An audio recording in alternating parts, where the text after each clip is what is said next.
TRP compulsory Tamil language eligibility test இலக்கணம் பொதுவாகிறது பார்க்க போகிறோம். இருதிணை ஆறறிவுடைய மக்களை உயர்திணை அப்படின்னும் மற்ற உயிரினங்களை உயிரற்ற பொருள்களையும் அக்ரிணை அப்படின்னும் நம்ம சொல்கிறோம். அக்ரிணைன்னா அல்திணை. ஐம்பால்னா என்னென்னு பாருங்கள். பால் என்பது திணையின் உட்பிரிவு. பால்னா பகுப்பு பிரிவு, ஞாபகம் வச்சுக்கோங்க. பால்னா பகுப்பு பிரிவு. 5 வகைப்படும். உயர்திணை வந்து ஆண்பால் பெண்பால் பலர்பால். அக்ரிணை பார்த்தீங்கன்னா ஒன்றன் பால் பலவின் பால். உயர்திணைக்குரிய பால் பகுப்புகள் பாருங்கள். வீரன், அண்ணன், மருதன் எல்லாமே ஆண்பால். மகள், அரசி, தலைவி பெண்பால். மக்கள், பெண்கள், ஆடவர் இது வந்து பலர்பால். ஆடவர்கள் அதான் பலர்பால்னு நினச்சிக்காதீங்க. ஆடவர் அப்படின்றதே பலர்பால் தான், ஞாபகம் வச்சுக்கோங்க. இந்த மாதிரி தான் கேட்பாங்க. ஆடவர்ன்றதே பலர்பால் தான். ஆடவர்கள் அதான் பலர்பால்னு நினச்சிக்காதீங்க. அக்ரிணைக்குரிய பால் பகுப்புகள் பாருங்கள். அக்ரிணையில் ஒன்றனை குறிப்பது ஒன்றன் பாலும், அக்ரிணையில் பலவற்றை குறிப்பது பலவின் பால்னு சொல்கிறோம். உதாரணத்துக்கு யானை, புறா, மலை ஒன்றே ஒன்று குறிக்குது, அதனால் வந்து ஒன்றன் பால். பசுக்கள், மலைகள் இது வந்து பலவின் பால். பாருங்கள், பசுக்கள், மலைகள் பலவின் பால். மூவிடம் அடுத்தது தன்மை, முன்னிலை, படர்க்கை. இது வந்து மூணு வகைப்படும் மூவிடம். தன்மையில் என்னென்ன இருக்குது பாருங்கள். தன்மை பெயர்கள் தன்மை. நான், யான், நாம், யாம் இதெல்லாம் தன்மை. தன்மை வினைகள் வந்தேன், வந்தோம் இதெல்லாமே நம்மளை பற்றி சொல்லிக்கிறதுனால தன்மை. முன்னிலைனா எதிரில் இருக்கிறவங்கள பற்றி சொல்கிறது முன்னிலை. நீ, நீர், நீவீர், நீங்கள், நடந்தாய், வந்தீர், சென்றீர்கள். ஸோ மற்றவங்கள பற்றி சொல்கிறது முன்னிலை. படர்க்கைனா பாருங்கள், நம்மளை பற்றியும் நமக்கு முன்னாடி இருக்கிறவங்கள பற்றியும் சொல்லாமல் வேற ஒருத்தரை பற்றி சொல்கிறது படர்க்கை. அவன், அவள், அவர், அது, அவை அதெல்லாம் வந்து படர்க்கை. படர்க்கை வினைகளில் வந்தான், சென்றாள், படித்தனர், பேசினார்கள், பறந்தது, பறந்தன மற்றவங்கள பற்றி சொல்கிறது படர்க்கை. வலுநிலை, வளாநிலை, வலு அமைதி அப்படின்னு என்னன்னு பார்க்கலாம். இலக்கண முறையுடன் பிழையின்றி பேசுவதும் எழுவதும் வளாநிலை. இலக்கண முறையின்றி பேசுவது எழுதுவது வலுநிலை. ஸோ நம்ம மொத்தமாக பேசிட்டோம்னா அது வலு, தப்பு இல்லைங்களா? தப்பு. வலுன்னா தவறு இல்லைங்களா? இலக்கண முறையின்றி பேசுவது வலு. இலக்கண முறையோடு பேசுகிறதும் எழுதுறதும் வளாநிலை. இலக்கண முறையோடு பேசுகிறதும் எழுதுறதும் வளாநிலை. ஸோ இருதிணையும் ஐம்பாலும் மூவிடமும் காலமும் வினாவும் விடையும் பல வகை மரபுகளும் மொத்தம் 7 இருக்குது. இதில் இந்த 7 தொடர்களில் இலக்கண பிழையோடு வந்தால் அது வந்து வலுதான், அதாவது தவறுன்னு அர்த்தம். அவ்வாறு இலக்கண பிழைகள் இல்லாதிருப்பின் அவை வளாநிலை அப்படின்னு சொல்லி சொல்கிறோம். உதாரணத்துக்கு செலியன் வந்தது அது வலு, தவறு.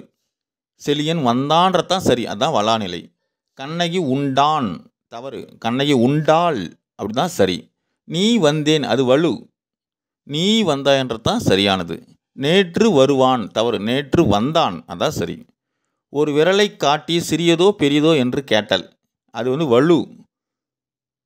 இரு விரல்களை காட்டி எது சிறியது எது பெரியதுன்னு தான் கேட்கணும் இல்லைங்களா? அதுதான் வந்து வளாநிலை. கண்ணன் எங்கே இருக்கிறார் என்ற வினாவிற்கு கண்ணாடி பைக்குள் இருக்கிறது என்று விடையளித்தல் இது வலு, தவறு. கண்ணன் எங்கே இருக்கிறார் என்று வினாவிற்கு கண்ணன் வீட்டிற்குள் இருக்கிறார் என்று விடையளித்தல் இதுதான் வளாநிலை. தென்னை மரங்கள் உள்ள பகுதியை தென்னந்தோட்டம் என்று கூறுதல் இது வலு, தவறு. தென்னந்தோட்டம்னே நம்ம சொல்ல மாட்டோம், தென்னந்தோப்புன்னு தான் சொல்லணும், அதுதான் சரி. தென்னந்தோப்பு அதுதான் மரபு, வளாநிலை. அடுத்தது வலு அமைதி பாருங்கள். இலக்கண முறைப்படி பிழையுடையது இருந்தாலும் இலக்கண ஆசிரியர்கள் என்ன பண்ணுறாங்க, ஏதாவது ஒரு காரணத்துக்காக பிழையின்றி அது சரிதான் அப்படின்னு ஏற்றுக்கிறாங்க. அதுக்கு பேர் வலு அமைதி அப்படின்னு சொல்லி பேர். அதாவது அமைதிப்படுத்துகிறோம், வலுவை அமைதிப்படுத்துகிறோம், அதனால் வலு அமைதி.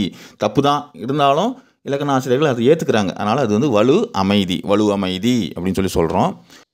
திணை வலு அமைதி. என் அம்மை வந்தாள் என்று மாட்டை பார்த்து கூறுறது திணை வலு அமைதி.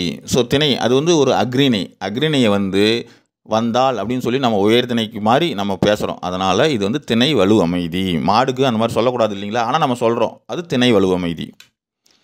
அடுத்தது பால் வலு அமைதி. வாடா ராசா, வாடா கண்ணா.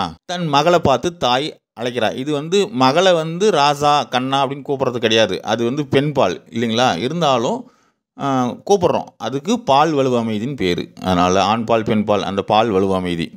ஸோ பெண்பால் ஆண்பாலாகவும் ஆண்பாலை பெண்பாலாகவும் மாற்றி கூப்பிட்றோம், இருந்தாலும் அது சரி அப்படின்னு சொல்லி சொல்கிறாங்க, அது வந்து பால் வலு அமைதி அப்படின்னு சொல்லி பேர். அடுத்தது இட வலு அமைதி. மாறன் என்பான் தன்னை பற்றி பிறரிடம் கூறும்போது இந்த மாறன் ஒரு நாளும் பொய் கூற மாட்டான் அப்படின்னு சொல்லி சொல்லுவாங்க. ஸோ இது தவறு. இந்த மாறன் அந்த மாதிரி வரக்கூடாது இல்லைங்களா? இது வந்து இட வலு அமைதி. இருந்தாலும் நம்ம சொல்கிறோம், இந்த மாறன் அப்படின்னு சொல்லி சொல்கிறோம், இருந்தாலும் அது தவறு தான், இருந்தாலும் அது ஏற்றுக்கிறாங்க, இட வலு அமைதி. அடுத்தது கால வலுவமைதி. குடியரசுத் தலைவர் நாளை தமிழகம் வருகிறார். இந்த தொடர் வருகிறார்ன்றதே தவறு தான். குடியரசுத் தலைவர் நாளை தமிழகம் வருவார், அதான் சரி.